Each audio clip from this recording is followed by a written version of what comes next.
Thursday, August 29th. And today brought another exchange of bombings by the British and Germans. Berlin had its first real taste of death from the skies. There were casualties and some damage. And London had another of its nightly raids, this one lasting more than 7 hours. The bombing of the city and of England and Wales generally was the most ferocious thus far in the war. But now the news direct. London and Berlin, afterwards a report from Rome. First, the news from the British capital, reported by Eric Severide. Go ahead, London. This is London. When the all-clear finally sounded around dawn this morning, London had had its longest air raid of the war. It lasted for 7 hours and 6 minutes. Single planes were constantly touring over the capital. One would circle over the center of town, while another dropped explosives and firebombs in the suburbs. This morning, they tell us the damage was not very great, particularly to military objectives, because the planes were flying too high for accuracy. Among the places reported destroyed are one church and a Woolworth store. Hundreds of firebombs were dropped on towns and villages over southern England. It's impossible, of course, to get a very accurate check of the damage inflicted. In one southeast town, wardens had to put out 65 firebombs. From last night's raids, there are no reports of machine gunning. I think there were fewer tired and red eyes this morning in London than earlier this week. More people are sleeping through the raids, but still they are wearisome. The newspaper salesman outside St. Martin in the Fields scrawled out this greeting on his homemade poster: "Good yawning, everybody." Some observers here believe these night raids over the capital are purely designed for their nuisance value. Others emphatically dissent. The latter don't believe the Germans would waste time and gas on any such objective as keeping people awake. These observers point out that this kind of raid is not new to England in this war. The same kind of long, drawn-out night flights occurred time and again over South Wales, for example, and prior to mass daylight attacks. If the comparison is correct, the German aims in these single flights over London are to bomb objectives, to make reconnaissance, and to train squadron leaders in night flights over strange ground. So far, the total of German planes reported destroyed yesterday still stands at 24, with a loss of half that many for the RAF. Considering the number of German planes which came over during the day, that figure is not big. It's asserted this morning, however, that this does not mean the RAF defense is weakened. They point out that air victories are not measured solely by the number of opponents shot out of the sky. Yesterday, we're told, many formations of German bombers which came over to attack airfields were broken up by fighters before the fields were reached. That in itself is regarded as victory. Among the fighter aces reported killed this morning is a Belgian, Lieutenant Philippard, who died in action off the southeast coast. He had brought down at least 5 Germans and probably 2 more. The British Secret Service and Scotland Yard have begun a citywide hunt for fifth columnists reported showing lights from London rooftops to guide enemy bombers. Scotland Yard has been flooded with telephone calls from flat dwellers who believe they've spotted German agents. Most of these, of course, are cases of accidental lighting. The police are also out to stop rooftop parties. More than one supper party in London's West End adjourns to the rooftop, and flashlights and matches constitute a possible danger. Italians have admitted the British bombing of the Fiat works at Turin. A columnist who knows Italy well points out this morning that this admission is an invitation to continue bombing this point. The reason is that this factory has only been producing commercial motors and is being dismantled anyway. Vital Italian arms production has been transferred to Monteleri, some miles from Turin, and is underground. On the other hand, the Caproni works at Milan and the Savoy factory at Sesto Calenda are important objectives and have been hit. This, we're informed, has really alarmed the fascists.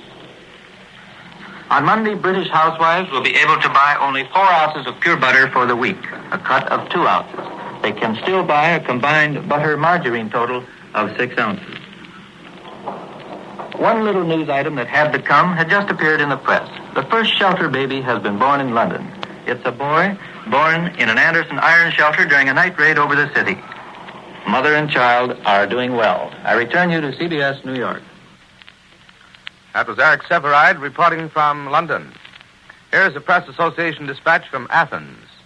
The Greek War Ministry says that 3 additional categories of specialists and reservists have been called to the colors. At the same time, 3 categories of trained artillery reserves have been released. Now the news reported direct from the German capital by William L. Shirer. Go ahead, Berlin.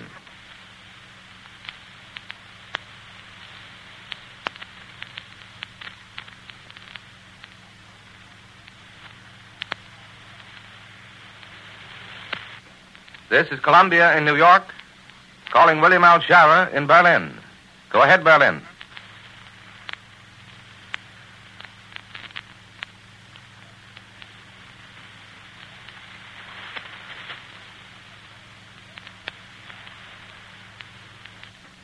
This is Columbia, New York, calling William L. Sharer in Berlin. Go ahead, Berlin.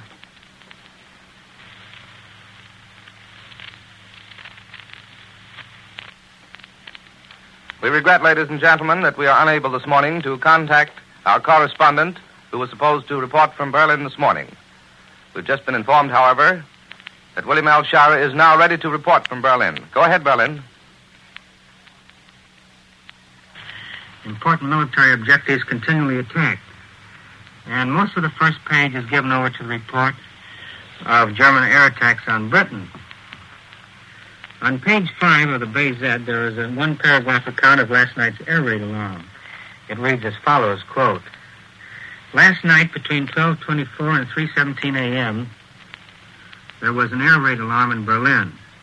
Some British planes appeared at short intervals over the metropolitan district of Greater Berlin and dropped incendiary and high-explosive bombs on residential districts and suburbs.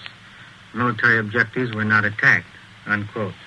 The paragraph continues, quote, "The damage done is insignificant. At several places in the center of the city, roof fires were caused, but were quickly extinguished by the ARP service. 10 persons were killed and 28 were wounded. None of the killed and injured had taken refuge in the air raid cellars," end of quote.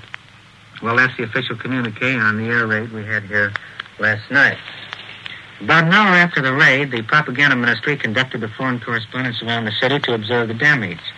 In the Kotbusser Strasse, about 1,000 yards from the railroad station in the southeast part of Berlin, 2 110-pound bombs had landed in the street, torn off the leg of an air raid warden standing at the entrance to his house, and killed 4 men and 2 women who, unwisely, were standing in the doorway.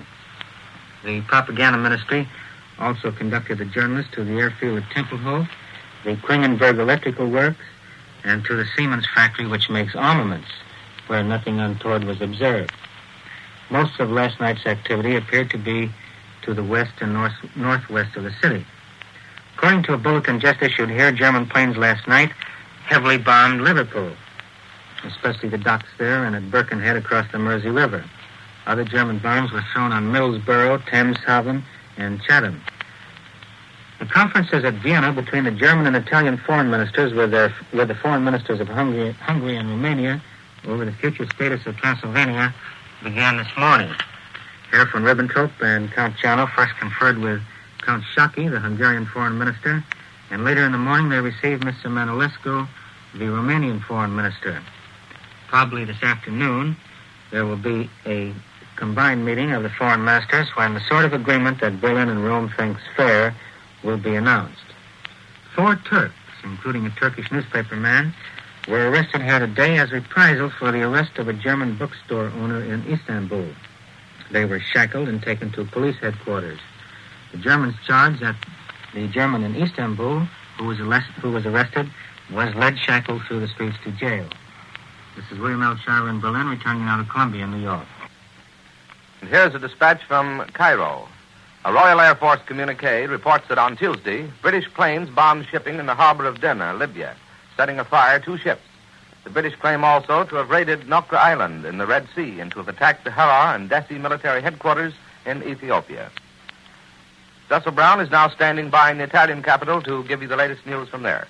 Go ahead, Rome. This is Rome. For the first time in the war, Italian bombers attacked the Suez Canal. The High Command has just announced that fascist raiders dropped bombs on the British naval base at Alexandria, then went on to raid Suez. The war communique reports bombs were dropped on the northern entrance of the canal. Other bombs were directed against the ferry service at Alcantara.